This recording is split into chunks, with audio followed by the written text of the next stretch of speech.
In today's video, I'm going to teach you how to change view as default in Outlook.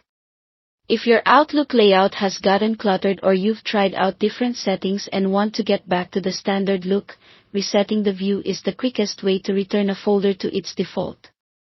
This affects the folder you're working in, so it's perfect for cleaning up your inbox, sent items, or any specific folder that looks off. Start by opening Outlook and going to the folder you want to fix, like your inbox.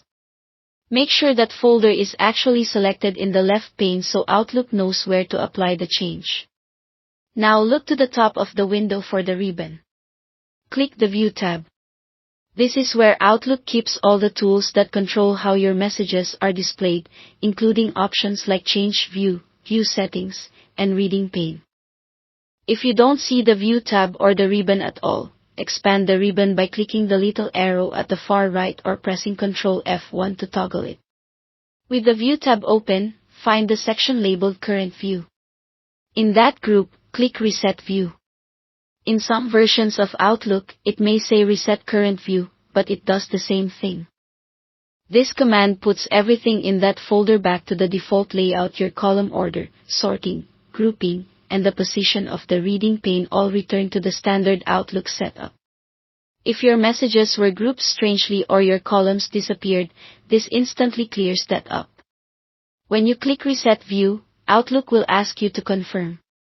Click Yes or OK. This confirmation is there so you don't accidentally discard customizations you still want to keep. After you approve it, you'll see the folder snap back to the familiar default arrangement. Messages should be listed in a clean, consistent layout, and the reading pane will be in its default position. A couple of quick tips to keep in mind: if the Reset View button looks disabled, make sure you're in a mail folder rather than a search result or a special view. Also remember that resetting affects only the folder you're currently in. If another folder looks off, repeat these same steps in that folder as needed. That's all there is to it. Thanks for watching.